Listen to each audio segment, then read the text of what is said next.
જામનગરના હનુમાન ટેકરી વિસ્તારમાં રેલવે વિભાગ દ્વારા નોટિસ અપાતાનો મામલો હજુ યથાવત છે ત્યારે અંદાજે 1500 નોટિસ આપવામાં આવી હતી, જે મુદ્દે સ્થાનિકો પોતાની રજૂઆત સાંસદ પૂનમબેન માડમને કરી હતી, જે મુદ્દે સાંસદ યોગ્ય નિવારણના ખાતરી આપી હતી.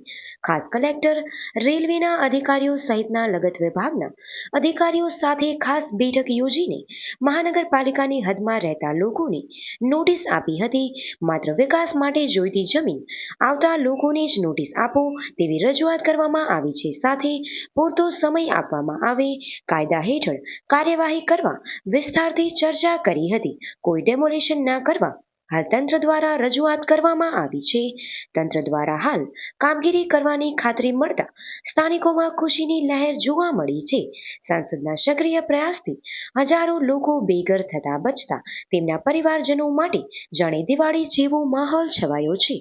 હું લક્ષ્મીબેન રાણાભાઈ કટારી હનુમાન ટેકરી વિસ્તારમાં રહું છું અને 6 નંબર વોર્ડમાં રહું. અને અમારા પ્રત્યે અમારે આ આવ્યું હતું, નોટિસ આવી હતી અને એ પ્રત્યે અમને આશ્વાસન આપ્યું પૂનમબેન, અને અમારું દિવાળી જેવો માહોલ કર્યો અને અમને બહુ આશ્વાસન આપ્યું. શેની નોટિસ આવી હતી અને કેટલા લોકો નોટિસ આવી હતી? અમારા લગભગ નહીં આવી તો 5000 ની નોટિસ આવી હતી. શેની નોટિસ હતી? આ રેલવે સ્ટેશનના મકાન પાડવાનું. બેને શું મદદ કરી? એને અમારા આશ્વાસન આપ્યું હારાએ, અને એને કહી દીધું કે તમારું અહીંયા કાંઈ નહીં વાંધો આવે, અને હું અહીંયા સૌ તમારા માટે બધે માટે. પૂનમબેન, બીનાબેન. આભાર માનશો? હા, આભાર એનો બહુ જ આભાર. આજે કેવો માહોલ છે તમારો? અમારો આજે દિવાળીથી વધારે આભાર છે માહોલ. અને સ્પેશિયલ તો જે આ છે રવિભાઈ, આ નરેશભાઈ, બધા અમારા માટે બહુ જ કર્યું એના પ્રતિ બહુ જ આભાર.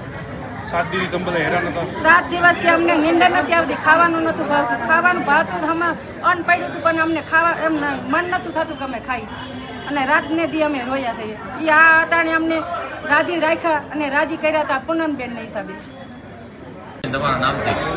મારું નામ હંસાબેન નરેશભાઈ મકવાણા છે. હું હનુમાન ટેકરી વિસ્તારમાં રહું છું અને આજે 10 દિવસથી અમને નોટિસ આવી હતી. અમે રાતની નીંદર અમારી હરામ થઈ ગઈ હતી. અમારા બાળકો જમ્યા વિનાના સૂઈ જતા હતા અને એવી અમારું પોઝિશન હતું કે માતમ છવાઈ ગયો હતો. પણ છતાંય આજે અમારે પૂનમબેન માડમ અને મીનાબેન એ બે થકી આજે અમારે દિવાળી જેટલો ઉત્સવ મનાવીને એવો માહોલ થઈ ગયો છે. એ મીનાબેનનો અને પૂનમબેનનો ખૂબ અમે હૃદયપૂર્વક આભાર માનીએ છીએ. અને જ્યારે ક્યારે જરૂર પડશે ને ત્યારે અમે બધાય પૂનમબેન સાથે આવશું. બરાબર?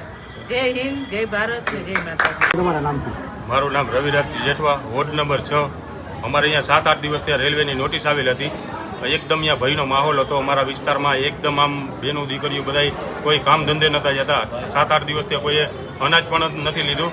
અને આજ અમે પૂનમબેનને રજૂઆત કરતા પૂનમબેનને અમને યોગ્ય નિકાલ કરેલ છે, તે બદલ અમે વિસ્તારવાળા પૂનમબેનનો આભાર વ્યક્ત કરવા આવ્યા છીએ. અને અમારા વિસ્તારમાં આજે એકદમ દિવાળી જેવો માહોલ છે, એટલે પૂનમબેન અને શહેર પ્રમુખ બીનાબેન કોઠારીનો અમે આભાર વ્યક્ત કરવા માટે અહીંયા આખા વિસ્તારવાળા આવ્યા છીએ. પણ તમે આ જોઈ શકો છો કે અમારા વિસ્તારમાં દિવાળી જેવો માહોલ છે. કયો વિસ્તાર? હનુમાન ટેકરી, દલિતનગર, સિદ્ધાર્થનગર, ગણપતનગર અને આજુબાજુના જે વિસ્તારમાં કેટલી વસ્તી છે, કેટલી નોટિસ આપવામાં આવી? 1000 ની આસપાસ નોટિસ આપેલી હતી. અને અમારા વિસ્તારમાં આજ દિવાળી જેવો માહોલ છે. પૂનમબેનનો મેં અને બીનાબેન શહેર પ્રમુખનો અમે આભાર માનીએ છીએ.